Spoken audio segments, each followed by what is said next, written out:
그래서 우리 어제 이제 수업 시간에 우리 2층에서 대충 진행하다가 여러분 배고픕니까? 했더니 제가 무언의 압박을 받아갖고 거기서 이제 끊고 손절을 치고 오늘로 넘겨놓은 상태입니다. 그래서 슬라이드는 우리가 여기까지로 와 있는 상태예요. 그래서 뭐 여러분 출석 찍으시는 동안 지난 시간에 뭐 했나 돌이켜 본다면 일단 제목은 함수 정의와 함수 출식으로 스타트를 했고 실제로 우리가 해본 건 그 파이썬 홈페이지를 털어서 연산자 표 하나를 구경해 봤어요. 그 표의 위층에 살고 있는 친구가 더 강한, 결합하려는 성질이 더 강한 연산자다라고 얘기를 했습니다. 그래서 예를 들면 더하기보다 곱하기가 더 세다. 근데 이항 곱셈보다 단항 덧셈이 더 세다. 그다음에 잘 모르겠으면 괄호로 묶으면 된다. 뭐 그 정도 우리가 기억이 나면 좋을 것 같아요. 거기에 추가로 예를 들면 산술, 비트, 논리 순서 일반적으로 3층으로 돼 있다. 또 해주시면 좋을 것 같고 그 다음에 파이썬 동네에서는 기본적으로 예를 들면 3 더하기 5 빼기 7 같은 느낌으로 더하기랑 빼기랑 이항 덧셈이랑 이항 뺄셈은 같은 층에 살고 있는데 그렇게 같은 층에 살고 있는 애들끼리 나열돼 있다라면 그때는 꼭 왼쪽에 있는 친구가 먼저 계산된다. 그래서 3 더하기 5를 먼저 하고 그 다음에 빼기 7을 한다와 같은 느낌으로 말씀을 드렸었습니다. 그래서 그 정도 여러분 봐주시면 좋을 것 같고 그 다음에 이제 우리 덧셈 연산자, 그러니까 더하기 기호 자체를 이항 덧셈 연산자로 쓸 수도 있고 단항 덧셈 연산자로 쓸 수도 있어요. 우리가 똑같은 키보드, 똑같은 키를 침에도 불구하고 그 주변에 어떤 글자들이 어떻게 나열돼 있었나 소위 문맥에 따라서 얘가 무슨 연산자로 간주된지가 서로 달라질 수 있다. 근데 그거는 사실 큰 문제는 아니에요. 문제는 우리가 3 더하기 5를 적었어야 하는 상황이었어요. 근데 3을 빼먹고 더하기 5까지만 적었다. 그러면 우리는 지금 목표대로 코드를 잘 짜지 못한 거란 말이에요. 그럼에도 불구하고 우리의 파이썬 인터프리터는 양수 5를 적으려고 했나 보다. 단항 덧셈 연산자로 그냥 간주를 해버린다는 겁니다. 차라리 오류를 내면 우리가 오타를 좀 더 빨리 확인할 수 있을 텐데 그러지 않는다는 거예요. 그래서 그런 상황을 최대한 방지하기 위해 이항 연산자 등등을 적을 때는 가급적이면 중간중간에 더하기 왼쪽 오른쪽에 띄어쓰기를 한다거나 해서 여러분이 구분을 해서 나중에 눈으로 쉽게 구분할 수 있도록 적어두시는 게 아마도 나을 겁니다. 단항 덧셈 연산자 적을 때는 굳이 중간에 띄어쓰기를 적지 않도록 노력하는 게 낫겠죠. 그래서 이 정도까지 말씀드려 놓고 이제 다음으로 넘어가 봅시다. 자, 또 다른 한 가지는 그 표에 나열되어 있는 순서는 연산자들끼리의 싸움 규칙이에요. 덧셈이랑 곱셈이랑 싸우면 곱셈이 이긴다. 예요. 에 불과할 뿐 전체 수식을 구성하는 작은 수식들의 계산 순서랑은 전혀 관련이 없습니다. 에서 뭔 개소리인지 하는 생각이 든다면 성공이에요. 자, 그래서 우리가 예시 코드를 마련해 왔어요. 걔를 한번 실행해 보면서 구경해 봅시다. 7주차 예시 압축 파일을 푸시면 .py 파일 4개가 보일 거예요. 그 친구들 중에 이벌 오더 계산 순서라고 적혀 있는 친구를 아이들로 열어보도록 합시다. 그래서 Shift 우클릭하고 Edit with 아이들로 열 수 있죠. 3.12로 열어보도록 할게요. 그러면 이런 느낌으로 튀어나올 겁니다. 그래서 이 예시 살짝 F5 눌러서 실행해보고 저랑 같이 구경해보고 저렇다고 하고 느끼면 성공일 것 같아요. 그래서 한번 시도해봅시다. 자, 큰 수식을 구성하는 작은 수식들의 계산 순서를 살펴보기 위한 예시래요. 그 다음에 함수정의, 도움이용 함수정의 하나를 만들어놨습니다. 잘은 모르겠지만 print and return이라는 함수를 새로 도입을 했어요. 이 친구는 뭔가 잘은 모르겠지만 X값을 받나 봐요. 그래서 X값을 받았으면 그 X값을 바로 프린트를 해요. 프로그램 바깥으로 파란색으로 출력을 해줄 겁니다. 그 다음에 그 값을 return도 해요. return X를 해요. 잘은 모르겠지만 역시나 return X 하면 결과적으로 이 함수 출식 계산 결과값으로서 이 X값을 그대로 나한테 돌려주나 봐요. 환불한다는 뜻이죠. return이니까. 그래서 요걸 놔둔 채로 일단은 케이스 1, 2, 3에서 지금 아래에다 구성해놨다 보시면 됩니다. 그래서 케이스 1 지금 살짝 보면 여기서는 지금 할당문을 적어놨어요. 리절트는 3 더하기 5 곱하기 8이에요. 그래서 요 덧셈 곱셈식은 이전에 봤던 거랑 유사합니다. 그냥 리터럴 적고 더하기 곱하기 연산자 섞어갖고 만들어놨어요. 그래서 그렇게 덧셈 곱셈 한 결과를 리절트에 담고 그 뒤에 엔터키 한번 치고 그 다음에 리절트 값을 프린트하고 엔터키를 칠 거예요.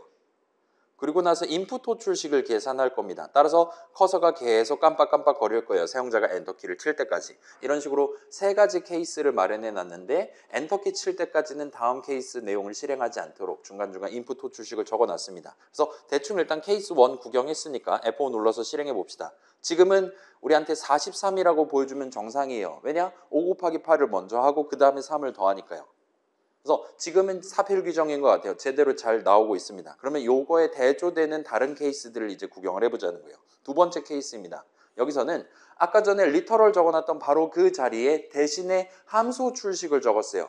print and return 3을 리터럴 3 대신 적었습니다. 그래서 최종적으로는 계산 결과값은 3이 나오는 게 맞아요. 근데 print and return을 3을 담아서 호출하면 화면에 3을 프린트를 할 거예요. 내용물 실행하는 동안. 그 다음에 print and return 5를 호출하면 화면에 5를 출력하고 5를 리턴할 거예요. 따라서 우리가 지금 알아보고 싶은 건 이거예요. 자, 케이스 1으로 다시 돌아가 볼게요. 여기서 과연 수식 3이랑 수식 5랑 수식 8 세 개 중에 어떤 친구를 먼저 계산했을 거냐라는 질문을 지금 하고 싶은 거예요.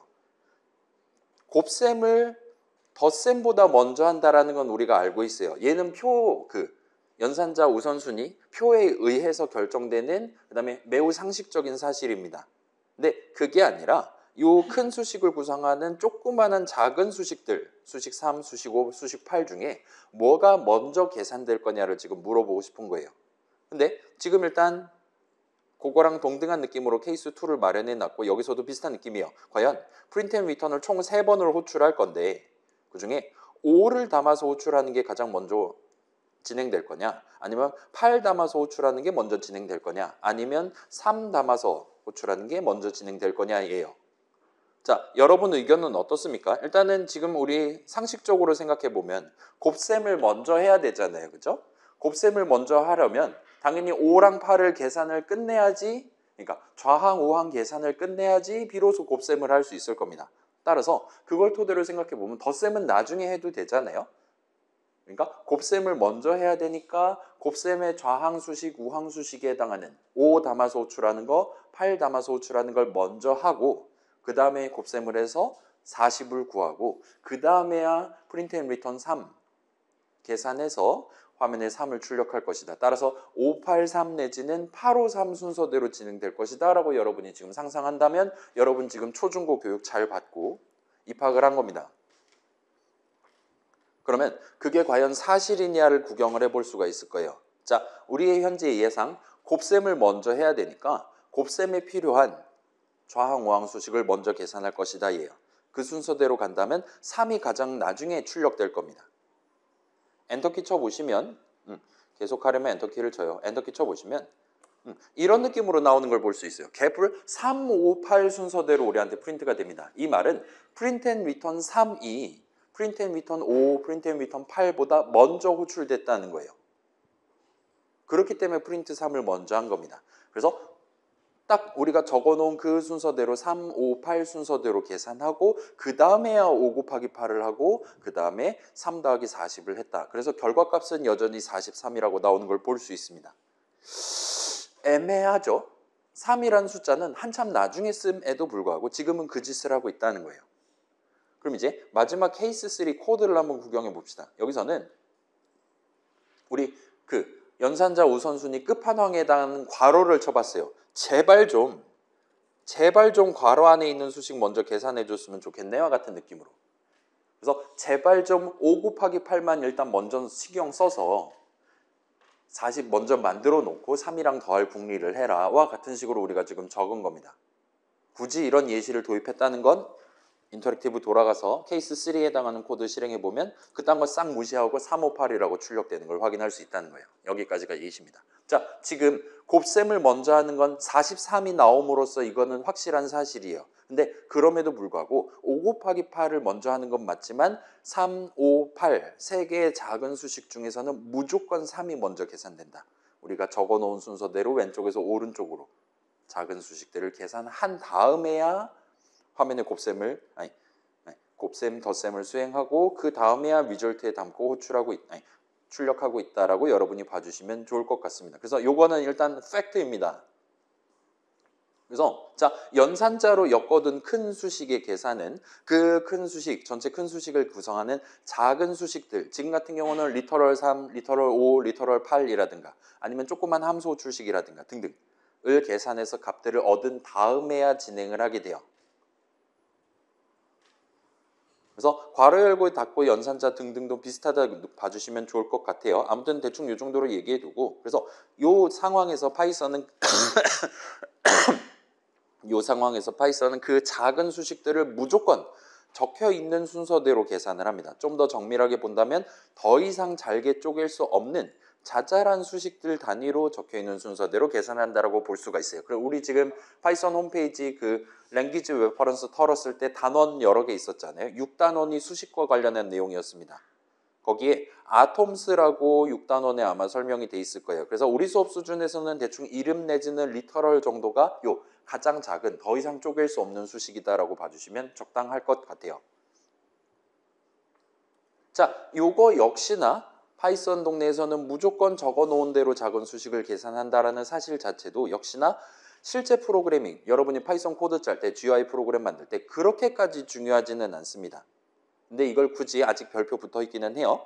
굳이 이걸 여러분들한테 소개하는 이유는 약간 생각을 해볼 필요가 있을 것 같아요. 자, 지금 이게 6-16, 우리 6-17이 그 표 적혀 있었던 그 소단원이었어요. 그 살짝 위에 요 팩트가 지금 적혀 있습니다. 파이썬 동네에서 무조건 작은 수식들을 적어놓은 순서대로 계산한다와 같은 내용이 적혀 있다 보시면 될 것 같아요. 그걸 왜 굳이 이런 규칙을 적어놨냐는 생각해 볼 필요가 있습니다. 그래서 그쪽으로 도달하기 위해, 자, 이젠 별표가 빠졌어요. 잠깐 한번 실습을 해보도록 합시다. 여러분 인터랙티브 그 꺽쇠 3개짜리로 가셔서 요 한 줄을 적고 마지막 엔터를 쳐서 문장을 한번 실행해 보세요. 우리 dir 써본 적 있잖아요. dir은 이름 사전의 이름 목록을 가나다 순으로 적당히 정렬해서 우리한테 보여줘라고. 그래서 구체적으로 내가 적을 수 있는 이름들 뭐뭐 있니? 하고 물어보는 셈이었어요.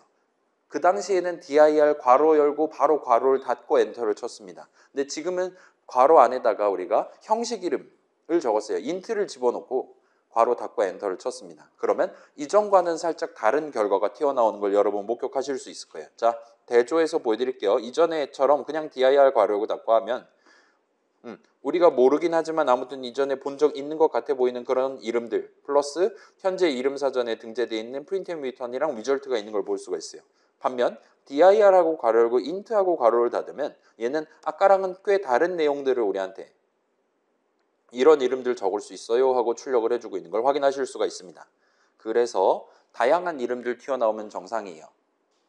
자, 여기 있는 이름들은 int 형식 값을 갖고 사용할 수 있는 이름들이라고 대충 얘기를 할 수 있어요. 근데 더 깊게 생각하면 복잡하니까 우리 공창컴 수준에서는 그냥 int가 우리한테 제공하는 기능들 정도로 생각해 주시면 좋을 것 같습니다. 우리 import time 한 다음에 time 점하고 sleep이라는 기능을 써본 적 있잖아요. import random 한 다음에 random 점 찍고 whenInt라는 기능을 써본 적이 있어요. 그런 거랑 비슷한 느낌으로 우리가 내 손에 int 값이 하나가 있을 때 그 int 값을 갖고 무엇을 할 수 있나가 여기 지금 나열돼 있다 보시면 됩니다. 그래서 여기 대충 구경해 보시면 예를 들면 add라는 이름이 들어가 있는 걸 보실 수가 있어요. 구체적으로는 underscore add underscore가 적혀 있는 걸 보실 수가 있습니다. 이 이름에 살짝 주목해서 보면, 자, 코드를 조금만 더 쳐봅시다. 할당문 넘버는 3 엔터 일단 쳐두시고, 그럼 이름 사전에 넘버 등재되고 id 3값이 담겨있게 되겠죠. 그 다음에 넘버 플러스 5하고 엔터키 쳐보세요. 엔터키 쳤을 때 당연스럽게도 8이 나오면 성공입니다. 그 다음에 세 번째 줄을 한번 쳐보세요. 넘버 한 다음에 점 찍고 조금 기다리면 목록을 보여줄 건데, 요 언더스코어는 그 쉬프트 빼기 하면 적을 수 있어요. 밑줄 두 번을 적고 add를 적고 밑줄 두 번을 적고 괄호 열고 괄호 닫고 한 다음에 괄호 안에다 5 적고 그 다음에 엔터를 쳐보세요. add 하면 그거잖아요. 덧셈이잖아요. 뭔가 불어났다 그런 뜻이잖아요. 그래서 넘버에 점 찍고 add라는 기능을 쓰겠어. 5를 갖고 쓰겠어. 이 아마 함수 출식 같은 느낌이 되겠죠. 그래서 5를 담고 add를 하겠어. 와 같은 느낌으로 우리가 적는 셈입니다. 넘버를 갖고 add를 할 건데 5랑 add를 하겠어와 같이 적는 셈이 돼요. 그래서 저도 한번 해볼게요. 그래서 넘버는 3, 넘버 더하기 5하고 엔터 치면 우리한테 8이라고 얘기를 해줍니다. 그 다음에 넘버하고 점 찍고 언더스코어 언더스코어 add 언더스코어 언더스코어를 할 수 있어요. 그 다음에 괄호 열면 우리가 일단 5를 밀어놓고 엔터를 치면 무려 우리한테 8이라고 얘기를 해주는 걸 볼 수 있어요. 당연히 그래야 될 것 같았고 실제로도 그러고 있는 걸 목격하실 수가 있습니다. 그래요.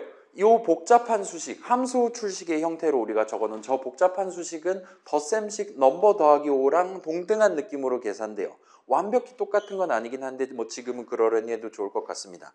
파이썬 동네에서는 넘버 더하기 5라는 덧셈식 대신에 이런 느낌으로 넘버를 붙잡고 인트의 기능들 중 하나인 add를 지금부터 쓰겠어. 근데 5를 담아갖고 쓰겠어와 같이 적는 게 가능하다는 겁니다. 자, 여기서 이제 좀만 더 확장을 해봅시다. 3는 3, 5는 5, 8은 8 이런 식으로 이름 3개를 도입한 다음에 우리 지금 계속 43 튀어나오는 그 수식을 이름을 적어갖고 한번 구성을 해보고 싶은 거예요. 3 더하기 5 곱하기 8을 해보세요. 엔터를 치면 43이 나오면 잘 적으신 겁니다. 그 다음에 그 덧셈 곱셈식의 함수 호출식 형태 표현을 적고 엔터를 쳐보는 거예요. 자, 요거는 지금 적는 거는 조금 시도해 보시면 나쁘진 않을 것 같긴 한데 한번 볼게요. 지금 보시면 자, 얘는 지금 5 곱하기 8을 먼저 해야 되는 건 맞잖아요. 그렇긴 한데 지금 우리가 점 이런 식으로 찍어서 생각해 보면 여기서 지금 가장 먼저 해야 되는 거는 아무튼 3을 갖고 덧셈을 한다. 그 다음에 뭐랑 덧셈을 할 거냐를 괄호 안에다 적으면 되는 거란 말이에요. 그래서 뭐랑 덧셈을 할 거냐가 지금 여기 같은 경우는 5 곱하기 8 결과를 갖고 덧셈을 하는 거잖아요. 여기도 지금 그런 느낌으로 있다 보시면 될 것 같아요. 그래서 3이랑 더할 건데 뭐랑 더할 거냐? 5랑 8이랑 곱한 결과를 더할 것이다. 와 같이 지금 적어놓은 셈이 됩니다. 그 다음에 요 밑에 있는 건 지금 살짝 치환을 해봤어요. 5 곱하기 8을 먼저 적어봤습니다. 그럼 여기는 5 곱하기 8을 먼저 하고 그 결과를 가지고 내가 3이랑 더하겠다라는 뜻이 돼요. 그래서 여기서는 5를 갖고 곱셈을 할 거다. 뭐랑 곱셈을 할 거냐? 8이랑 곱셈을 할 거다.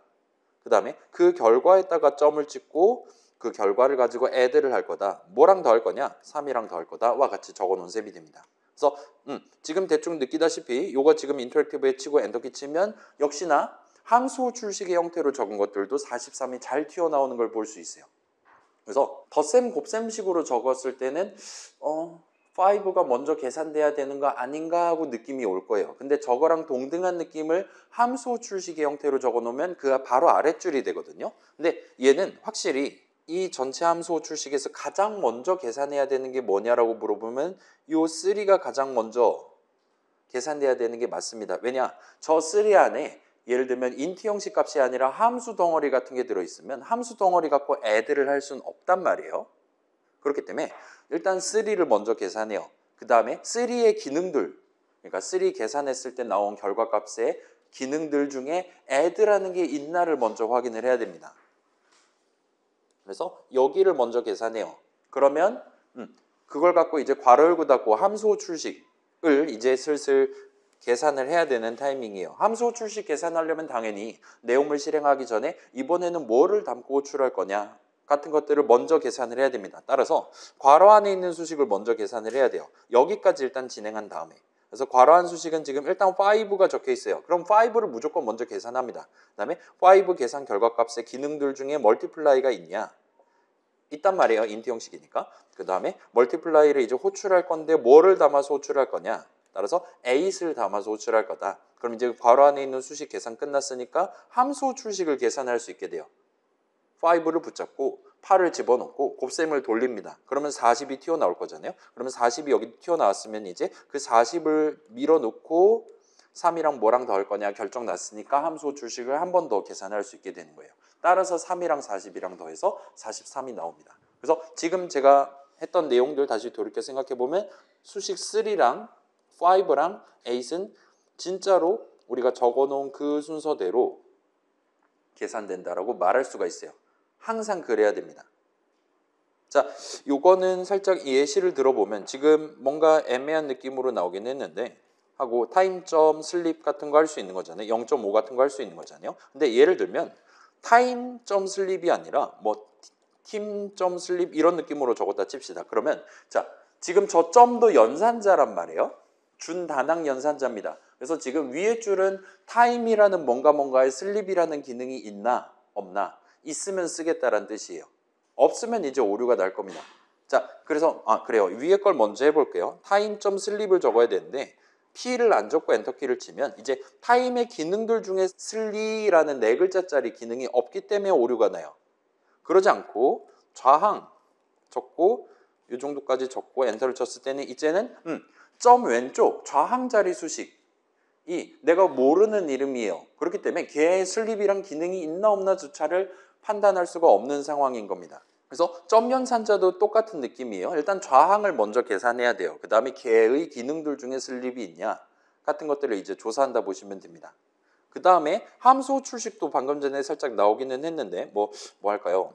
이런 느낌으로 적었다 칩시다. 얘도 준단항 연산자예요. 그리고 인풋 괄호 열고 안녕하세요 괄호 닫고 에서 가장 먼저 계산되는 수식은 명백히 수식 인풋 그 자체예요.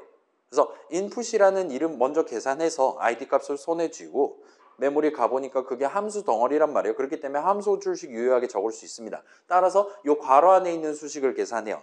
str 리터럴이니까 str 형식 값 나올 겁니다. 그럼 이제 그 str 형식 값을 담아서 메모리 위에 있는 인풋 내용물을 실행을 하게 되는 거예요. 따라서 여기도 비슷한 느낌이요. 여기서도 인풋을 먼저 계산합니다. 그 다음에 만약에 인풋이라는 이름 대신에 i라는 이름, 지금 모르는 이름을 썼다. 그러면 name 에러가 날 거예요. 그 다음에 안녕하세요 대신에 뭐 n 정도 이런 거 모르는 이름 집어넣으면 여기서도 name 에러가 뜰 겁니다. 지금 제가 논의하고 싶은 거는 과연 이렇게 모르는 이름만 갖고 함수 출식 구성했을 때 이 친구는 name 에러를 뱉을 건데 i를 모른다고 말할 거냐 n을 모른다고 말할 거냐를 본다고 보셔도 좋아요. 이 친구는 가장 먼저 이게 지금 맨 처음 등장한 이름을 먼저 계산을 시도를 할 겁니다. 따라서 무조건 i가 유효한 이름이냐 유효한 수식이냐를 먼저 체크를 하도록 되어 있는 거예요. 지금 그렇지 않기 때문에 n이 뭐고 괄호 안에 뭐가 적혀 있는지는 전혀 고려 대상이 아닌 겁니다. i.n도 마찬가지고 뭐 i의 대괄호 n도 마찬가지고 등등이라 보시면 돼요. 그래서 방금 전 봤던 것처럼 3 한 다음에 여기까지는 유효한 수식이다. 그러면 그의 점 수식을 이제 계산을 하는 거예요. 이런 느낌으로. 그러면 3의 기능들 중에 add가 있냐까지 지금 계산을 끝낸 겁니다. 그럼 이제 그걸 가지고 지금 함수 출식을 구성하는 셈이 되는 거예요. 방금 전 코드는. 그래서 지금 유효하게 잘 동작한다라고 봐주시면 좋을 것 같습니다. 자, 밑에 있는 것도 비슷한 느낌이죠. 얘도 다시 한번 볼게요. 5 곱하기 8이니까 일단 5를 먼저 계산해요. 그 다음에 거기에 곱셈이라는 기능이 있나 확인합니다. 있어요. 그러면 이제 함수 출식 계산할 준비를 해요. 괄호 안에 있는 수식을 계산합니다. 따라서 8을 두 번째로 계산해요. 그 다음에 8 계산이 끝나면 이제 함수 출식을 계산할 수 있게 돼요. 40이 나옵니다. 그러면 그 40을 붙잡고 40의 기능들 중에 add가 있냐를 확인을 해요. 있단 말이에요. 걔도 인트 형식이니까. 따라서 40을 붙잡고 add를 할 건데 수식 3를 계산한 결과값을 갖고 add를 하는 거예요. 그래서 43이 나오는 겁니다. 그래서 자, 덧셈 곱셈식으로 했을 때는 5가 먼저 계산돼야 되는 게 맞는 거 아닌가라고 여러분 생각할 수도 있는데 파이썬 동네에서는 저거를 함수 출식의 형태로 구경을 할 수 있단 말이에요. 동치에 해당하는 함수 출식의 형태로 구경했을 때는 확실히 뒤에 더하기 연산자가 붙든 곱셈 연산자가 붙든 아무튼 곱하기 곱하기가 붙든 하등에 상관없이 무조건 가장 왼쪽에 적어놓은 수식이 먼저 계산된다. 그 다음에 뭐 나중에 이제 애들을 호출하기 위해 내용물을 실행하네 뭐네 그런 등등이 뒤이어서 따라온다라고 여러분이 얼마든지 구경하실 수 있을 겁니다. 그래서 자, 원본 수식을 점 수식과 함수 출식의 조합으로 표현해 보니까 요 세 작은 수식 3랑 5랑 8은 확실히 적어 놓은 순서대로 계산하는 게 자연스럽고 좋은 것 같아요. 요 점 연산자에 대해서는 다음 주에 다시 한번 소개를 해보도록 하겠습니다. 자, 그래서 파이썬 동네는 간단한 숫자 덧셈조차 함수로 구성되어 있어요. 인트를 add하는 방법, 메모리 위에 별도로 존재하는 겁니다. str 두 개를 add하는 방법 또 따로 존재하는 거예요. 그건 이제 붙이기 연산을 하겠죠. 등등등인 거예요. 그래서 우리가 더하기 연산자를 적어서 간결한 우리 눈에 예쁘게 잘 보이는 덧셈식을 구성해놨다 하더라도 실질적인 덧셈을 수행하는 파이썬 인터프리터는 그런 작은 수식들을 먼저 계산한 다음에 중간중간 add라는 미리 준비되어 있는 함수로 호출하도록 진행한다 보시면 돼요.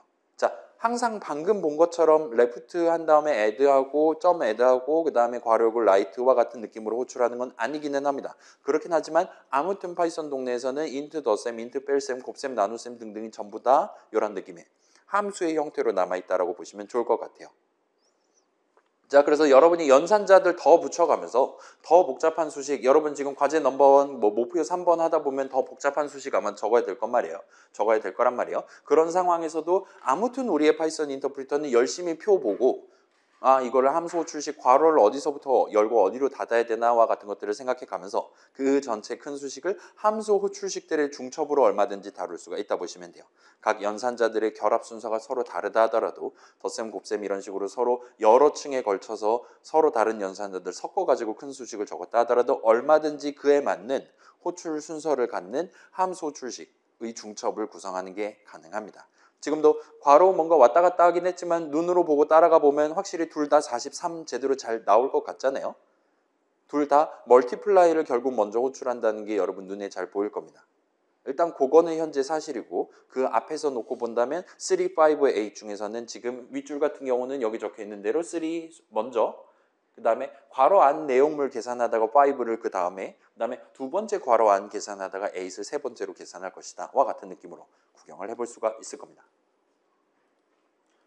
자, 그래서 파이썬 동네는 이런 식으로 함수들 투성이에요. 그렇기 때문에 우리가 이제 공창컴으로 프로그래밍 처음 시작하는 현재 시점에서도 여기서 함수 개념을 조금 더 신경 써두고 넘어가면 좋을 것 같아요. 그래서 지금 함수 정의와 함수 호출식해서 7주차 자료를 준비했다 보시면 좋을 것 같습니다. 그래서 여기까지가 인트로고 이제 한번 제대로 가보도록 합시다. 자, 이전에 살펴봤던 내용들 중에 여러분이 지금 꼭 기억해야 하는 건 파이썬 동네는 죄다 함수들이다, 함수 투성이다 정도가 있어요. 나머지는 이제 후반부쯤 가면 그럭저럭 납득하실 수가 있을 겁니다. 그래서 요 파이썬 프로그래머다운 프로그래밍을 하기 위한 메인 컨텐츠라고 말할 수 있는 함수 정의와 함수 호출식에 대한 얘기를 정리하면서 같이 한번 구경해 봅시다. 그래서 간단히 구경만 하고 우리 지금 시간 절약을 위해서 요 뒤에 살짝 실습이 있는데 그건 그냥 저랑 같이 빠르게 진행하고 마지막 구경해보고 이제 과제 넘버2를 여기서 소개하거나 아니면 쿨하게 집에 가거나를 하게 될 것 같아요. 그건 나중에 다시 한번 생각해 봅시다. 아무튼 간에 자, 예시 코드 들고 와봤어요. 지금 여기는 함수 정의 하나를 먼저 적어놨고 그 밑에 할당문을 3개를 적어놨습니다. 그래서 함수 정의를 먼저 실행하고 각각 할당문 실행할 거예요. 각각의 할당문은 오른쪽 자리에는 지금 add 호출식, add 호출식, add 호출식이 들어있는 add 호출식 같은 느낌으로 add라는 함수에 대한 함수 호출식을 여러 번에 걸쳐 사용해 봤어요. 자, 우리 이전 수업 시간에 확인해 봤듯이 자, 함수 정의는 파이썬에서 문장의 일종입니다. 따라서 실행의 대상이에요. 이런 문장의 일종인 함수 정의를 실행하면 들여쓰기 해갖고 적어둔 지금 같은 경우는 리턴문 하나짜리 내용물이 메모리 위에 칸에 담기게 됩니다. 그 다음에 함수 이름 add는 이름 사전에 등재될 거예요. 그래서 거기는 이제 add라는 이름입니다. id 그 함수 덩어리에 해당하는 id 값이 담겨있게 될 겁니다. 그거는 지금은 뭐 그러려니 해도 좋을 것 같아요. 그래서 그렇게 잘 준비가 끝난 이후 시점, 그 다음 문장부터는 여러분이 함수 호출식을 적어둠으로써 아까 담아둔 메모리 위에다 올려둔 그 함수 내용물 덩어리에 대한 실행을 지금 시점에 한번 해보겠어 라고 같이 이야기를 할 수가 있어요. 그래서 지금 요 첫 번째 add 호출식 같은 경우는 3이랑 5를 담아갖고 내용물 한번 실행하겠어와 같이 우리가 적은 셈이 됩니다. 그래서 자, 요 함수 호출식, 얘는 수식의 일종이에요. 일단 수식은 계산하면 결과값이 하나 나오는 친구입니다. 뭐 그건 일단 그러려니 해두고 수식의 일종인 함수 호출식을 계산한다는 거는 지금 메모리 위에 이런 느낌으로 코드 덩어리가 올라가 있는 거란 말이에요. add 내용물을 마치 처음에 x에 3을 담아놓고 그 다음에 y에 5를 담아놓고 그 다음에 이제 비로소 내용물을 실행하겠어. 지금 같은 경우는 return x 더하기 y란 말이에요. 따라서 결과적으로 3이랑 5를 더해서 8을 return하겠어와 같이 실행하는 것과 동치라고 말할 수가 있습니다. 일단 요거는 맞아요. 내용물 자체는 x랑 y랑 더한다라고 적혀있긴 한데 x에 맨 처음에 뭐 담고 y에 맨 처음에 뭐 담고 스타트할 거냐는 함수 호출식 적을 때 결정한다는 겁니다. 그래서 일단 지금 보시는 건 사실이고 이건 다음 주에 이름 얘기하면서 다시 한번 확인을 해보도록 할게요. 아무튼 이런 식으로 담아갖고 내용물 실행하기 때문에 요 함수 add의 내용물에 해당하는 메모리 위에 올라가 있었던 요 return문에 return 오른쪽에 적혀 있었던 덧셈식은 결과적으로 이번에는 8이 나오게 돼요. 인트가 8이 나오게 됩니다. 그리고 이렇게 return문의 수식 적는 게 가능해요. return문이 단순히 함수 내용물, 함수 정의 내용물 실행을 끝낸다 뿐만 아니라 데이터 측면에서의 의미도 갖춘다 보시면 될 것 같아요. 그래서 return문 오른쪽에 수식을 적어놨었다면 그 return문의 수식을 계산한 결과값은 이번에 함수 내용물 실행을 이야기했던 그 함수 호출식의 계산 결과값이 돼요. 이번에 3이랑 5랑 담아갖고 내용물 실행을 시작했어요. 그랬더니 위턴 8에서 결과값이 8이 나온 겁니다. 그래서 그 위턴 값은 방금 전에 얘기했던 3이랑 5랑 담아서 호출하려고 했었던 바로 그 함수 호출식의 계산 결과값으로 지정된다 보시면 돼요. 함수 호출식도 수식이기 때문에 계산하면 무조건 결과값이 하나 나와야 돼요. 그걸 뭘로 할 거냐를 위턴문 적을 때 정한다 보시면 됩니다. 아무튼 지금은 8이 나왔어요. 그리고 그 8은 add 호출식 자리에 들어가게 됩니다. 그 다음에 그 add 호출식은 현재는 result 1는 오른쪽에 적어놨어요. 저 할당문에 적어놨어요. 따라서 저 8을 result 1에 담고 이번 문장의 실행이 끝이 나게 됩니다. 자, 다음 함수 호출식도 비슷한 느낌이에요. 이번에는 5랑 8을 담아서 호출한대요. 그러면 x자리에 5 담고 y자리에 8 담고 진행할 거니까 이번에는 리턴값 13이 튀어나와서 그게 이번 함수 호출식의 계산 결과값이 될 겁니다.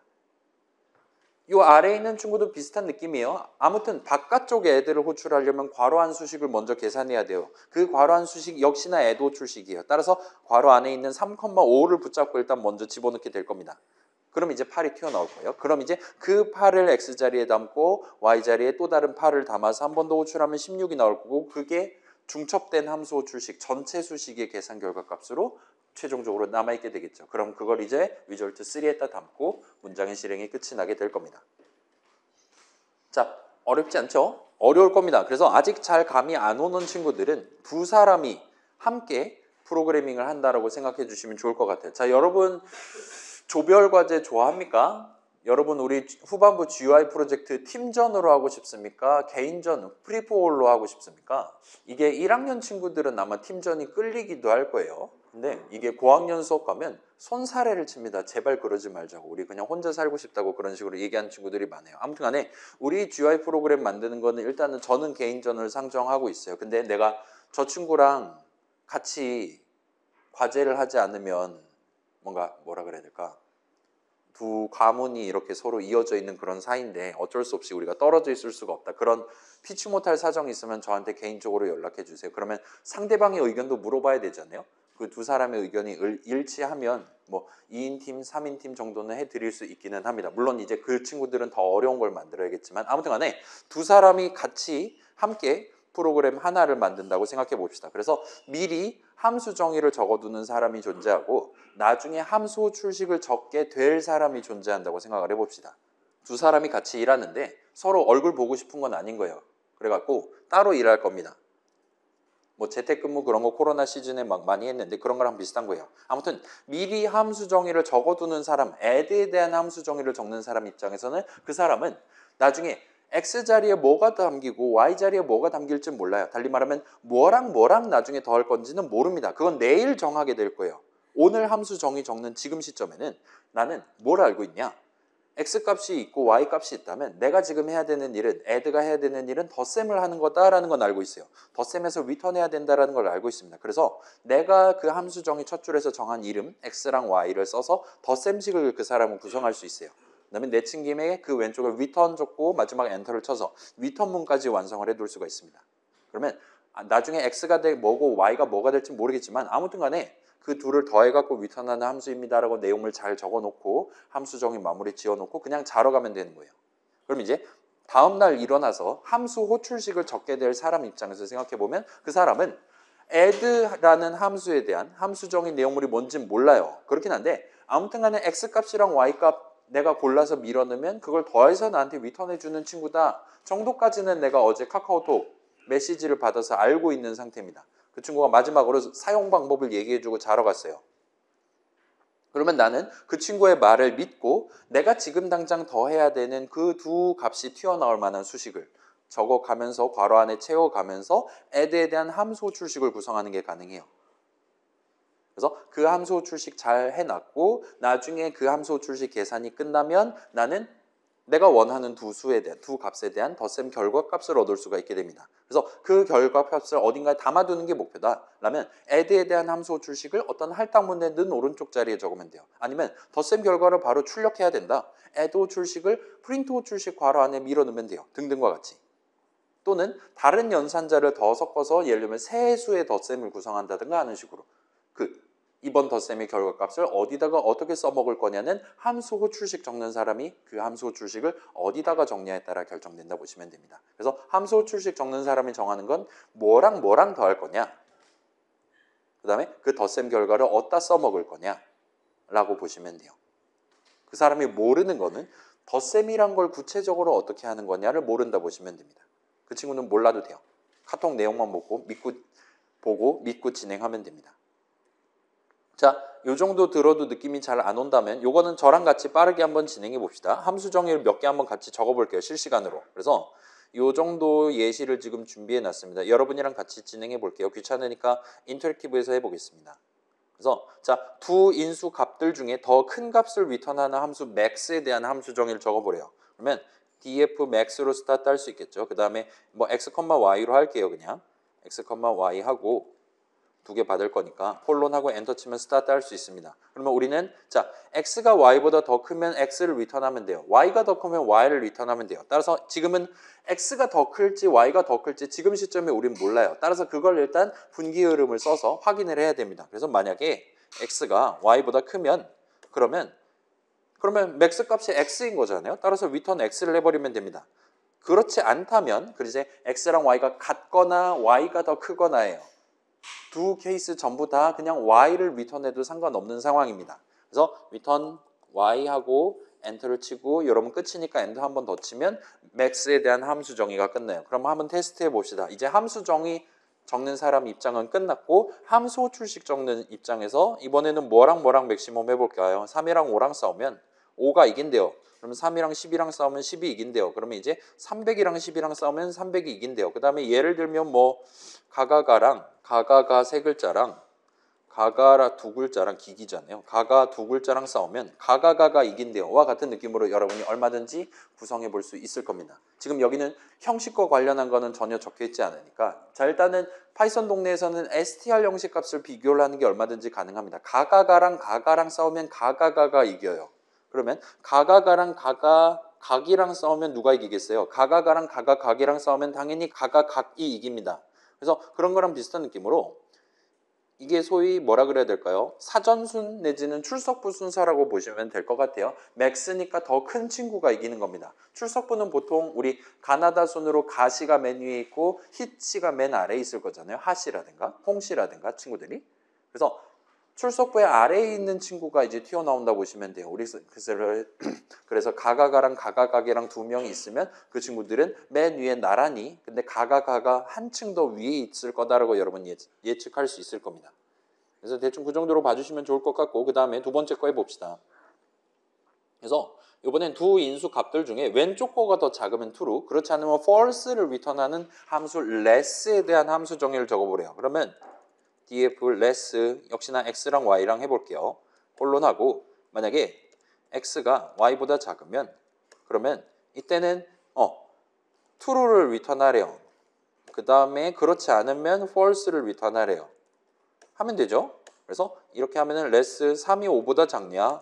맞대요. 그러면 5가 3보다 작냐? 하면 나한테 아니라고 얘기하는 걸 볼 수 있습니다. 그 다음에 얘 같은 경우는 이제 작으면 true니까 3이 3보다 작냐 물어보면 당연히 false라고 나오는 걸 볼 수 있어요. 3이 3이지 그보다 작은 건 아니니까요. 그래서 똑같은 거 집어넣으면 무조건 false를 리턴할 것 같습니다. 그 다음에 마지막 세 번째 함수 정의는 목표가 이거예요. 두 인수 값을 리스트 형식 값이라고 가정하고 각 리스트의 1번째 칸에 들어있는 값을 비교해서 왼쪽이 더 크면 음수, 그렇지 않으면 0 또는 양수를 리턴하는 함수 듀얼. 그 있잖아요. 서로 의견이 충돌한다거나 하면 무조건 듀얼로 해결하는 그런 동네 있잖아요. 그런 거랑 비슷한 느낌입니다. 그래서 해보도록 할게요. 듀얼입니다. 그래서 얘는 이제 레프트, 라이트 정도로 할게요. 1P랑 2P랑 싸우는 거예요. 그래서 여기 같은 경우는 지금 레프트랑 라이트에 각각 리스트가 들어있다라고 가정을 해야 돼요. 그 다음에 리스트의 1번째 칸에 들어있는 값을 비교를 하래요. 그러면 이제 왼쪽이 더 크면 레프트의 1번째 칸에 담겨있는 게 라이트의 1번째 칸에 담겨있는 것보다 더 크면 그러면 음수를 리턴하래요. 음수 아무거나 하면 되니까 마이너스 1 같은 거 리턴할 수 있을 겁니다. 그렇지 않으면 0 또는 양수를 리턴하래요. 그러면 이제 플러스 1 같은 거 리턴해도 상관없겠죠? 와 같이 구성하는 게 가능할 겁니다. 얘도 비슷한 느낌으로 우리가 듀얼에 대한 호출식을 구성하면 되는데 자, 함수 정의 적는 입장에서는 left, right가 리스트일 것이다라 가정하면서 코드 짜놨어요. 그리고 함수 호출식 적는 입장에서는 진짜로 저 듀얼을 실제로 붙이려면 양쪽 레프트에 들어갈 거, 라이트에 들어갈 거가 전부 다 어엿한 리스트가 되도록, 지금 같은 경우는 길이가 최소 2인 리스트가 되도록 구성을 해야 될 겁니다. 그래서 예를 들면 뭐 마스터 2, 그 다음에 능력치는 100으로 갈게요. 그 다음에 EP는 여기는 이제 선량한 학생, 한 다음에 여러분의 능력치는 50 정도로 쳐드리도록 하겠습니다. 그래서 여러분이랑 저랑 싸우면 이런 식으로 음수가 나오는 걸 볼 수 있어요. 레프트가 이겼다라고 지금 판정을 하는 걸 보실 수가 있습니다. 그래서 여기 같은 경우는 쟤는 리스트를 집어넣어야 정상 동작하는 애야 하고 함수 정의 적는 사람이 정해놓은 거예요. 그러면 그 함수를 호출하는 사람이 제대로 이걸 유효하게 호출할 거면 거기다가 레프트 자리, 라이트 자리에 리스트를 담는다라는 걸 추가로 신경 써서 해줘야 된다고 보시면 될 것 같습니다. 자, 그래서 생각보다는 그렇게 어렵지 않겠죠. 여러분 집에서 시험 공부 대충 하다 보면 여러분도 얼마든지 집에서 직접 해보실 수 있을 겁니다. 그 다음에 마지막에 지금 구경해봤던 듀얼이 과제 넘버2에서 여러분한테 제시하는 목표라고 봐주시면 좋을 것 같아요. 그래서 과제 설명서 보면 이상한 거 있을 겁니다. 그래서 여러분이 직접 두 캐릭터 정보를 가지고 누가 이겼네, 누가 졌네 판정을 내리는 그런 함수 듀얼에 대한 함수 정의를 적는 게 과제 넘버2의 목표예요. 그래서 나중에 기회가 되면, 오늘 여유 시간이 되면 아마 여러분은 빨리 집에 가고 싶어 하겠죠? 그때 가서 다시 한번 물어볼게요. 그래서 듣고 갈 사람은 듣고 가라고 하고 나머지는 빨리 집에 가거나 아니면 그냥 영상으로 대체하고 쿨하게 다 집에 가거나 다 가버리세요 하거나 를 결정하게 되지 않을까 싶습니다. 그리고 우리 지금 과제 넘버1 마감이 내일 밤까지란 말이죠. 그렇죠? 그거 오늘 도움이 필요한 친구들 도와드려야 될 수도 있으니까 지금 한번 손으로 봅시다. 나 오늘 과제 넘버1 도움 받고 가고 싶다. 알았어요. 그래요. 아무튼 간에 자, 방금 전 함수 정의 적는 거 생각보다는 어렵지 않았을 거예요. 근데 저렇게 한번 정해놓으면 이제 그 함수들에 대한 함수 호출식을 우리가 적는 것만으로도 이전보다 좀 더 다양한 수식들을 적을 수가 있게 돼요. 우리는 지금 max라는 함수 새로 도입을 해서 두 수 중에 큰 수가 뭔지를 알 수 있게 됐어요. 그럼 이제 max 호출식을 중첩을 하면 지금 이 첫 번째 줄 보면 3이랑 5 중에 큰 거랑, 그러니까 3이랑 5랑 싸워서 이긴 애랑 7이랑 싸움을 붙이는 식이에요. 그럼 최종 승자는 7이 나올 겁니다. 그 다음에 걔가 진짜로 요 3, 5, 7 세 수 중에 맥시멈에 해당하는 게 진짜로 맞다고 말할 수가 있어요. 한 번 더 중첩하면 4명이 싸우게 만들 수 있고 등등 할 수 있는 거예요. 그 다음에 레스 같은 경우는 이제 3이 넘버보다 작냐 그리고 넘버가 5보다 작냐와 같은 느낌으로 좀 더 복합적인 부등식을 얼마든지 구성할 수 있을 겁니다. 그 다음에 듀얼 같은 경우는 이제 저 사람 능력치랑 내 능력치랑 싸움을 붙여서 내가 1 피울 때는 내가 이기고 내가 2 피울 때도 내가 이기냐와 같은 느낌으로 여러분의 듀얼이 편파 판정을 하는 게 아니라 항상 광명정대하게 능력치만 가지고 제대로 평가를 하고 있나 같은 것들도 얼마든지 검사를 할 수가 있게 됩니다. 그래서 자, 함수 정의 하나만 잘 만들어 두면 걔에 대한 함수 호출식을 내가 원하는 방식으로 입맛에 맞게 그때그때 중첩해 가면서 괄호 안에 적절한 수식들 적어 가면서 이전보다 훨씬 더 다양한 목표를 좀 더 쉽게 달성할 수 있게 된다는 거예요. 그렇기는 한데 자, 보통은 이제 A라는 뭔가 코드 덩어리를 만들 수 있냐, 직접 함수 정의를 적을 수 있냐랑 A라는 뭔가를 써서 좀 더 큰 복잡한 목표를 달성할 수 있냐는 약간의 난이도 차이가 존재하기는 합니다. 자, 여러분 뭐가 더 어려울 것 같아요? 어떤 함수 A에 대한 함수 정의를 적는 게 보통 더 어려울까요? 아니면 함수 호출식을 적는 게 더 어려울까요? 에서 일반적으로는 함수 정의를 적는 게 훨씬 더 어렵기는 해요. 예를 들면 우리 헬로월드 출력하는 프로그램 생각해 봅시다. 우리 그 당시에 무지성으로 그냥 헬로월드 마지막 괄호 닫고 엔터키 치고 F5 누르니까 진짜로 출력이 잘 됐었잖아요. 그 다음에 우리 뭐 동방예의지고 그런 것도 별 어려움 없이 나이차 같은 것도 얼마든지 함수 정의 적을 수 있었잖아요. 그때 우리가 인풋 호출식을 썼습니다. 인풋이라는 함수에 대해서, 프린트라는 함수에 대해서 우리는 함수 호출식을 적는 입장이었어요. 근데 그 프린트라는 함수, 그러니까 함수 호출식 적는 사람이 원하는 글자들을 우리 아이들 같은 창에다가 글자들을 출력을 하기 위한 함수 정의를 적는다 하면 일반적으로 프로그래머들은 그런 목표를 달성하기 위한 함수가 약 3만 줄 정도가 필요하다라고 얘기를 해요. 그리고 실제로도 저 프린트라는 함수에 대한 함수 정의 우리는 지금 죽었다 깨나도 못 적습니다. 근데 누군가 한 분이 프린트에 대한 함수 정의를 예쁘게 잘 적어 두셨기 때문에 우리는 2주차 파이썬 프로그램 그 환경 구성 설치 끝나자마자 바로 .py 파일 열고 헬로월드 출력을 해볼 수가 있었던 거예요. 그분이 3만 1줄짜리 프로그래밍 목표를 3만 줄을 혼자 다 짜두신 거예요. 그래서 우리는 딱 한 줄만 숟가락만 얹어서 헬로월드를 예쁘게 출력할 수 있었다 보시면 됩니다. 인풋도 비슷해요. 이 친구도 몇천 줄 이상은 필요로 하다라고 사람들이 얘기를 합니다. 그래서 우리는 지금 인풋을 써서 사용자로부터 숫자 3개 입력받아서 숫자 알고 게임 돌리는 거 과제 넘버1 성공할 수 있을 거예요. 근데 그 인풋이라는 함수 그 자체에 대한 함수 정의를 적을 수 있냐? 그거는 여러분 졸업할 때까지 불가능할 수도 있습니다. 물론 이제 적어도 공창컴 수업 들은 것만으로는 아마도 불가능하다라고 말할 수가 있을 거예요.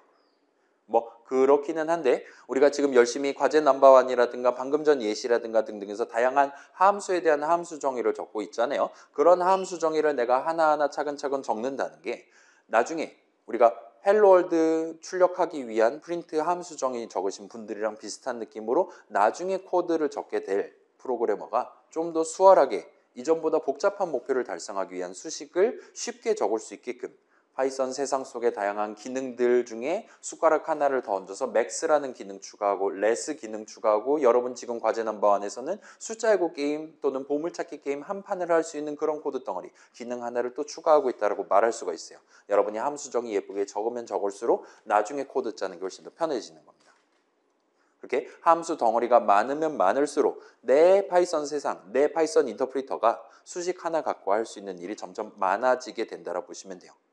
그래서 요거보다 그런 것들을 중첩함으로써 이전보다 더 효과적인, 더 명료한 수식 내지 문장을 적을 수 있게 된다 보시면 될 것 같습니다. 그래서 파이썬 동네는 일종의 오픈소스 동네잖아요. 파이썬을 어떤 회사에서 붙잡고 월급 받으면서 개발하는 게 아니라 전 세계 수많은 사람들이 막 투표하면서 다음번 파이썬 3.14에 무슨 기능 집어넣을까요? 와 같은 거 투표하고 투표 결과가 딱 나왔다. 누군가가 이제 그러면 새로운 함수 뭐 A라는 함수가 필요할 것 같네요. A라는 함수에 대한 함수 정의 최초 버전, 초기 버전은 제가 만들어 봤어요. 평가해 주세요. 이런 식으로 이제 오픈소스로 올리는 거예요. 그럼 그게 성능 괜찮다라 판단하면 그게 파이썬 3.14에 이제 정식으로 들어가서 이제 출시가 되는 겁니다. 와 같은 느낌으로. 우리 파이썬 지금 3.14라 그랬잖아요. 매년 버전이 지금 1씩 올라가고 있는데 그렇게 몇십 년에 걸쳐서, 십몇 년에 걸쳐서 파이썬 동네의 기능들을 새로운 함수를 추가해 가면서 차근차근 증가시키다 보니까 이제 뭐 예를 들면 데이터 분석이라든가 뭐 인공지능이라든가 등등 뭐 웹 크롤링 같은 거 할 때도 쓰고 있죠 지금. 그런 다양한 상황에서 많은 분들이 힘써서 함수 정의 적어서 만들어둔 이 파이썬 업계를 파이썬 동네 환경을 적극적으로 끌어와 가지고 지금 쓰고 있다 보시면 될 것 같아요. 여러분도 거기에 숟가락을 하나를 얹어보거나 할 수 있다는 겁니다. 여러분이 여기서 공부 열심히 하면 이제 파이썬 3.14에 들어가는 새로운 함수에 대한 함수 정의를 적는 입장도 얼마든지 돼보실 수가 있을 거예요. 그래서 자 우리 수업에서 지금 구경하고 있는 내가 적는 것부터 해서 수식 문장이니 뭐 연산자니 뭐 값의 형식이니 그런 것들 역시나 여러분이 나중에 필요로 할 때 새로운 함수 정의를 적을 때 그 내용물을 좀 더 풍성하게 미리 적어둘 수 있게 해주는 좋은 재료로 작용을 하게 될 거예요. 우리 GUI 프로그램 만드는 것도 결국은 여러분이 어떤 게임 하나를 돌리기 위한 GUI 프로그램 하나를 돌리기 위한 새로운 함수 정의 내용물을 내 목표에 맞게 적는 거다라고 생각을 해주셔도 좋습니다. 우리 다음 과제도 비슷한 느낌이에요. 과제 넘버2, 과제 넘버3 이후도 여러분은 나만의 목표를 달성하기 위한 또 다른 함수에 대한 함수 정의를 적으면서 진행을 하시게 될 겁니다. 여기까지 하면 일단은 마무리 슬라이드로 넘어가요. 그래서 자 오늘 수업 내용 마지막은 우리 약간 미래를 내다볼 수 있는 현장 학습을 좀 준비를 해왔어요. 자, 우리 지금 파이썬 세상은 전부 다 함수 투성이라고 제가 지금 주장하고 있단 말이에요. 간단한 int 덧셈조차 add라는 함수에 대한 함수 출시의 형태로 파이썬 인터프리터는 다루게 됩니다. 그런 상황에서 이렇게 함수 개념을 적극적으로 도입해 가면서 내 프로그램의 코드 파트를 구성하는 게 얼마나 큰 효과를 낼 수 있을 거냐에 대한 예시 코드를 같이 한번 구경해 보도록 합시다. 자, 이거 여러분 해보셔도 되고 앞에 있는 거 구경만 해보셔도 돼요. 그래서 그 압축 파일 까시면 이렇게 예시, 퍼프, 펑크, 1, 2, 3 해갖고 .py 파일 세 세트가 돼 있는 걸 볼 수가 있어요. 그래서 퍼프는 퍼포먼스의 줄임말일 것 같아요. 그래서 함수 개념을 도입했을 때랑 그러지 않을 때 성능 차이가 어떻게 발생하냐를 확인하고 싶은 거예요. 그래서 일단 1번을 열어봅시다. 그래서 edit with idle로 열어볼게요. 열면 1번 버전은 그냥 적은 초기 버전이에요. 해서 잠깐만요. 창 정리 좀 할게요. 자, 그래서 한번 봅시다. 지금 보면 뭐 현실 시간 기능 필요해서 임포트 타임 엔터 쳐놨어요. 그 밑에는 할당문이 적혀 있는데 타임의 기능들 중 하나인 퍼프 카운터라는 함수 출식 적어서 쓰고 있어요. 얘도 퍼포먼스 카운터의 줄임말입니다. 그래서 자, 우리 0.5초 잠든다 막 그러고 앉았었잖아요. 근데 이제 어떤 코드 또는 내 프로그램의 성능을 좀 정밀하게 측정하기 위해서 정밀도가 높은 시계를 하나를 준비를 해둔 거예요. 그게 퍼포먼스 카운터입니다. 요즘은 인텔 CPU가 직접 제공을 하는 편이에요. 하드웨어 카운터를 써요. 그래서 일단은 우리 기본적인 현재 윈도우 기준으로 인텔 CPU 윈도우 기준으로는 보통 정밀도를 100 나노세컨드급으로 가져가요. 그다음에 이 친구는 그래서 나한테 0. 몇 초 막 이런 식으로 플롯 형식 값을 하나를 줍니다. 그래서 지금 몇 시니에 해당하는 초 단위 값을 나한테 하나를 줘요. 그래서 그거를 일단 가장 먼저 스타트 타임에다가 담아놓고 스타트 합니다. 시작할 때 몇 초인지 일단 적어놓고 백업 해놓고 스타트 하는 거예요. 그래서 내용물은 지금 여기가 내용물입니다. 일단 내용물은 조금 이따 보고 그 다음에 이런 내용물 실행이 다 끝난 직후 시점에 몇 시인지 확인하라는 거예요. 그러면 시작할 때 몇 시인지랑 끝났을 때 몇 시인지를 이제 둘 다 확인할 수 있겠죠. 그 둘을 빼면 이제 요 안에 있는 코드를 실행하는데 걸린 시간이 나옵니다. 몇 초 걸렸냐가 나와요. 그래서 뺄셈한 결과 등등 그 다음에 요 안에 있는 건 결과적으로 덧셈을 하고 있는 거긴 한데 그 덧셈 결과 데이터랑 그거 계산하는데 몇 초 걸렸는지를 최종적으로 프린트를 합니다. 그런 느낌이고 요 안에 있는 코드는 현재 잘은 모르겠지만 그 6-2 영상 보시면 나올 거예요. range라는 친구 등등을 써서 0부터 그러니까 0 이상 1억 미만의 1억 개의 숫자를 덧셈을 하는 거예요. 전부 다 누적 적산을 해서 합에다가 담아놓는 코드입니다. 그래서 0부터 9999만 9999까지 더하는 거예요. 그거 다 더하면 얼마 나와요? 여러분 아마 초등학교 시간에 수학 시간에 아마 배운 적이 있겠죠. 1에서 100까지 다 더하면 뭐 나옵니까? 5050 나오잖아요. 그거 쉽게 계산하는 방법 여러분 구경해 본 적 있을 거예요. 1 더하기 100 한 다음에 거기다 밑에다가 100 나누기 2 해갖고 적당히 해갖고 곱하면 되는 거잖아요. 잊어주세요. 저도 지금 다 까먹었어요. 아무튼 간에 되게 규칙적인 숫자가 튀어나올 거예요. 아무튼 우리는 그 숫자가 얼마냐는 사실 그렇게 중요하지 않아요. 이게 몇 초 걸리냐가 중요합니다. 자, 이건 여러분이랑 저랑 자존심 싸움이에요. 저는 지금 150만 원 주고 산 노트북 하나를 지금 붙잡고 F5를 누를 겁니다. 1억 번의 덧셈을 하는데 제가 몇 초 걸리나를 이제 재보려고 하고 있어요. 자, 저도 한번 해볼게요. 여러분도 한번 해보세요. 심심하면 F5 눌러볼게요. 1, 2, 3, 4, 4.78초 정도 걸린 걸 볼 수 있어요. 자, 여러분 노트북에서 딱 이거 F5 눌렀는데 예를 들면 3초밖에 안 걸렸다. 아무 얘기도 안 하시면 되는 거예요. 일단은 여러분 컴퓨터도 몇 초 걸릴 거고 제 컴퓨터도 몇 초 걸릴 겁니다. 이게 뽀록일 수 있으니까 한 번만 더 해볼게요. 2, 3, 4, 5, 4.8초. 저는 지금은 4.8초 정도 걸리는 것 같아요. 1억 번의 덧셈을 수행해서 결과값 499999999500000을 띄우기까지요. 이게 지금 일단 가장 비교 대상이 될 만한 첫 번째 버전입니다. 1억 번을 덧셈을 하기 위한 코드를 그냥 있는 그대로 엔터 쳐가면서 적은 거예요. 그러면 이제 두 번째 버전, 대조군에 해당하는 두 번째 버전을 한번 봅시다. 두 번째 버전은 2번 코드죠. 자, 얘는 차이점이 두 군데의 차이점이 있어요. 첫 번째 차이점은 자, 원래 코드는 여기서부터 여기까지 내용이었습니다. 여기까지 내용이에요. 그래서 지금 얘네들이 첫 번째 버전에서는 그냥 맨 땅에 늘여놨었어요. 엔터 쳐가지고 늘여놨었습니다. 근데 요 실행해야 될 코드 내용을 전부 다 새로운 함수 run에 대한 함수정의 내용물이 되도록 들여쓰기를 해서 넣어놨어요. 그 다음에 가장 마지막에 문장 하나를 추가했습니다. 지금 이렇게 준비되어 있을 메모리 위에 있는 run이라는 함수를 지금 한번 호출하겠어. 내용물 한번 실행하겠어에 해당하는 마지막 문장을 지금 추가한 거예요. 따라서 줄수로 따지면 두 줄이 추가된 겁니다. 그래서 얘는 전체 코드가 지금 인풋 문 하나랑 함수 정의 하나랑 그 다음에 run 호출하는 노말 문장 하나랑 이렇게 세 개로 구성되어 있는 거예요. 그래서 아까 전보다 할 일이 늘었어요. 아까 전에는 그냥 1억 번 덧셈하면 끝나는 겁니다. 근데 여기서는 자, 1억 번 덧셈이란 이렇게 하는 것이야. 미리 준비를 해두는 거예요. 함수 정의 실행하면서. 그럼 이제 메모리에 올라갈 거잖아요. 그 다음에 방금 전 우리가 계획했던 1억 번 덧셈을 지금 수행하겠어 해서 마지막에 함수 호출식 계산할 겁니다. 할 일이 늘었어요. 함수 정의를 실행하는 거랑 함수 호출식 계산하는 거, 내용물 실행하는 거. 예요. 이게 얼마나 더 오래 걸릴 거냐. 첫 번째 버전은 4.8초 때 걸렸단 말이에요. 제 컴퓨터 기준으로. 얘는 그럼 몇 초 정도 걸릴까요? 함수 호출하는데 비용이 얼마 정도 들까요? 자, F5 눌러서 한번 실행해 볼게요. 얘가 확실히 오래 걸릴 것 같아요. 실행하면 1, 2, 3, 웬걸 2.6초밖에 안 걸리는 걸 보실 수가 있습니다. 자, 이거는 여러분 컴퓨터랑 제 컴퓨터랑 거의 추이가 비슷할 거예요. 자, 이거 진짜 뽀록일 수 있으니까 한 번만 더 해볼게요. 1, 2, 2.5초, 2.6초, 2.5초 대밖에 안 걸리는 걸 볼 수 있어요. 아까 전에 5초 대였는데 이제는 2.5초 대입니다. 따라서 2배 빨라진 걸 볼 수 있어요. 속도가 2배가 됐습니다. 시간이 절반밖에 안 걸리는 걸 볼 수 있어요. 뭘 했는데? 함수 개념을 도입해서 우리가 당장 실행해야 될 코드를 그냥 맨 땅에 늘여놓는 게 아니라 어떤 함수에 대한 함수정의 내용물로서 밀어 넣어놓고 나중에 호출했을 때예요. 개 어처구니가 없잖아요. 그죠? 근데 그런 차이 하나만으로도 지금 여러분이 집에 10시에 가야 되는 걸 5시에 갈 수 있게 만들어준다는 거예요. 12시에 스타트를 했다면요. 그래서 이런 느낌이라 봐주시면 될 것 같습니다. 자, 그래서 두 번째 버전은 여러분이 파이썬 코드를 짠다. 그러면 기본적으로 함수 정의 적으면서 진행한다라는 걸 전제를 하는 게 이런 식으로 엄청난 성능 향상을 불러일으킬 수 있다라고 지금 주장하는 부분이라고 보시면 될 것 같아요.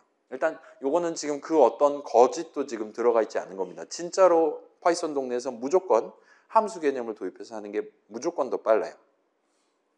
이건 우리가 아이들을 써서 그런 게 아니라 여러분 이제 다른 수업에서 막 주피터 노트북이니 뭐 구글 콜앱이니 막 그런 거 쓸 건데 파이참이라든가 그런 동네도 다 똑같이 적용되는 기정사실이라 봐주시면 좋을 것 같습니다. 아무튼 그렇고 그럼 이제 마지막 세 번째 예시를 구경해 봅시다. 마지막 세 번째 예시는 얘는 뭘 하는 거냐? 얘는 일단 두 번째 예시를 들고 온 다음에 살짝 코드를 고쳤어요. 그래서 어디를 고쳤냐? 자, 아까 전에는 그 1억 번의 덧셈을 하기 위한 반복 흐름 for문이라는 걸 썼어요. 아무튼 간에 1억 번 덧셈을 내가 직접 파이썬 코드를 짜서 했어요. 구성해놨어요. 여기는 그 부분을 미리 sum이라고 미리 함수 정의 누군가 적어두신 함수에 대한 함수 출식을 써서 넘버스 안에 있는 1억 개의 숫자 다 더해서 최종적으로 나한테 좀 전달해 주세요와 같이 하청을 맡긴 셈이에요. 내가 직접 포문을 적는 게 아니라 미리 함수 정의 적어두신 그 함수 sum에 대한 함수 출식의 형태로 바꾸는 겁니다. 자, 호출을 한 번 더 하는 셈이죠, 결국은. 이랬을 때 F5 누르면 과연 이 친구는 얼마나 느리거나 빨라질 것이냐, 속도가 얼마나 차이 날 것이냐를 구경을 해보도록 합시다. F5 눌러보시면 웬걸 얘는 아예 1초도 걸리지 않는 걸 보실 수가 있습니다. 0.85초밖에 안 걸리는 걸 볼 수 있어요. 한 번 더 해볼게요. 얘는 이런 느낌으로 0.85초, 0.87초입니다. 자, 첫 번째 버전 5초 걸렸어요. 두 번째 버전 절반으로 2.5초가 됐습니다. 근데 이제는 0.9초대를 찍고 있어요. 거의 3분의 1 수준으로 다시 한번 떡락을 한 걸 볼 수 있어요. 첫 번째 버전이랑 비교하면 6분의 1 수준의 시간 안에 1억 번의 덧셈을 성공적으로 하는 걸 볼 수 있습니다. 아마도 sum이라는 함수에 대한 함수 정의 만드신 분들은 우리가 지금 적어놓은, 우리가 지금 여기서 구성해놓은 단순한 할당문, 단순한 잘은 모르겠지만 for문, 단순한 할당문보다 훨씬 더 효율적으로 동작하도록 코드를 짜놓으신 것 같아요. 사실 여기는 비밀이 있는데 저 sum이라는 함수는 내용물 함수 정의 구성할 때 파이썬으로 짜지 않았습니다. C라는 프로그래밍 언어를 써서 짜놨어요. 그렇기 때문에 우리가 무슨 짓을 해도 파이썬 코드를 짜갖고는 저 썸을 이길 수가 없습니다. 여러분 그 python.org 간 다음에 뭐 GitHub 알잖아요. 그런데 가시면 저 sum이라는 함수에 대한 함수 정의가 적혀 있는 .c 파일을 확인하실 수가 있을 거예요. 그래서 C로 짜놔서 일단 C가 파이썬보단 빠른 동네이기 때문에 우리는 파이썬 코드로는 절대로 저 썸을 이길 수 없다. 그래서 여러분이 만약에 이제 충분히 공부를 했다라면 내가 어느 부분은 미리 짜둔, 미리 C로 짜둔 내용을 쓸 것이냐, 어느 부분은 내가 직접 파이썬 코드로 짤 거냐를 구분해 가면서 진행하시게 될 겁니다. 달리 말하면 우리가 파이썬 동네는 지금 전부 다 함수란 말이에요. 인트 덧셈조차 함수입니다. 첫 번째, 여러분도 그 흐름에 탑승을 해야 올바른 파이썬 프로그래머, 효과적으로 프로그램 만드는 파이썬 프로그래머가 되는 거예요. 모든 거를 함수 덩어리로 구성하려고 노력하는 거예요. 그것만 해도 일단 2배 빨라질 수가 있습니다. 그 다음에 다른 분들이 이미 파이썬 3.13이란 말이에요. 버전 엄청 많이 올랐습니다. 그 사이에 엄청 많은 분들이 다양한 함수 정의 미리 적어 놓으셨어요. 그것들 중에 일부는 C로 짜 두셨습니다. 적어도 우리가 직접 적는 것보다는 빨리 동작할 거예요. 그래서 그런 파이썬 동네에 이미 존재하는 수많은 함수들, 중에 내가 지금 당장 써야 되는 이 목표를 달성하기 위해 쓸 수 있을 법한 함수들을 검색을 한다든가 외우고 다닌다든가 하면서 골라서 쓰는 그런 능력도 여러분이 갖춰주시면 좋을 것 같아요. 그래서 함수 정의 잘 적는, 차분하게 늘 신경 써서 적도록 노력하는 거랑 함수 출식, 다양한 함수에 대한 함수 출식 적을 수 있다라는 사실을 기억하면서 코드 짜는 거. 이 두 가지만 하셔도 여러분이 지금 첫 번째 버전에 비하면 6배에 가까운 효과를 내실 수가 있는 거예요. 남들 10시에 집에 갈 때 누군가는 5시에 집에 가고 누구는 1시간 컷하고 집에 갈 수가 있다는 겁니다. 라고 봐주시면 좋을 것 같아요. 그래서 이 정도가 지금 마무리 내용이라고 보시면 좋을 것 같습니다. 그래서 여러분이 상상한 것보다 뭐 한 20-30% 빨라지겠지? 개뿔 67%가 빨라진 걸 보시면 될 것 같아요. 그래서 자, 프로그래밍은 사람인 우리가 머릿속으로 생각하는 걸 우리 앞에 있는 컴퓨터가, 우리 앞에 있는 파이썬 인터프리터가 알아먹을 수 있는 코드로 표현하는 거예요. 그렇기는 한데 아무튼 간에 그렇게 표현해 놓은 결과물은 우리 스스로가 아닌 우리 앞에 있는 컴퓨터 내지는 파이썬 인터프리터가 다루는 거다 보니까 그 친구는 당연히 우리랑 먹는 게 다르고 우리랑 사는 게 다르고 우리랑 뭐 평소에 생각하는 게 다를 수밖에 없을 겁니다. 그래서 그 친구한테 적합한 느낌으로 우리가 미리 생각을 진행하고 적절한 파이썬 코드를 짜둘 수만 있다면 우리는 동일한 목표를 달성하기 위해 좀 더 수월하게 달성하기 위해 그 친구랑 협업을 해가면서 진행할 수 있다 봐주시면 좋을 것 같아요.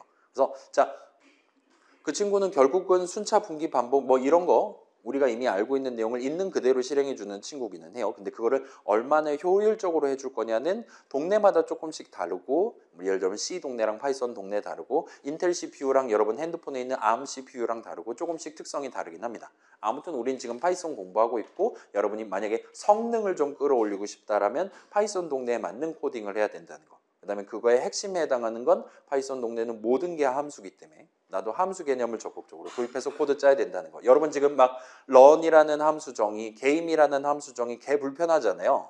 그냥 좀 맨땅에 적으면 안 되나? F5 누르면 바로 실행되면 좋지 않을까? 이렇게 지금 생각하고 있는 친구들 있을 겁니다. 일단 그래도 괜찮기는 해요. 근데 지금 시점에 과제 넘버원 할 때도 일단은 여러분들한테 함수 정의를 한번 적어보라고 부탁을 하고 있는 거예요. 그렇게 하면 이제 나중에 여러분이 게임을 한 판 더 하고 싶다. 게임 한 번 더 호출하면 되는 거예요.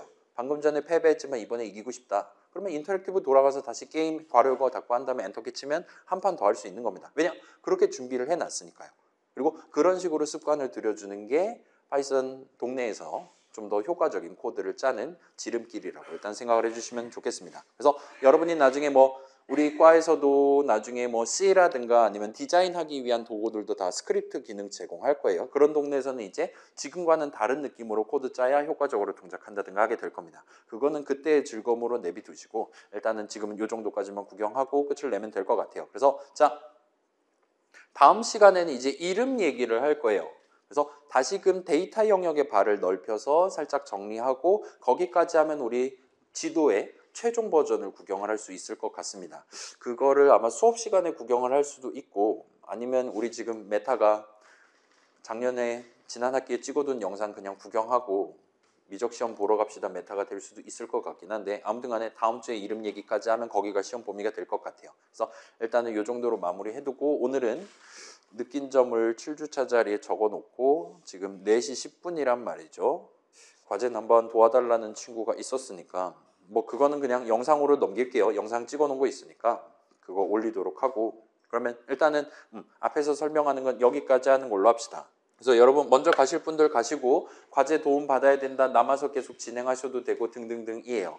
그다음에 다음 주 목요일 금요일 수업이 있습니다. 그렇긴 한데 전원 출석으로 간주할 거예요. 안 오셔도 됩니다. 그래서 그거 감안해서 우리 목요일 날 저녁에 미적 시험이라면서요. 저라면 목요일 안 올 거예요. 여러분의 현명한 선택을 기대를 해보도록 하겠습니다. 그래요. 출석 못 찍은 친구들 지금 찍어주시고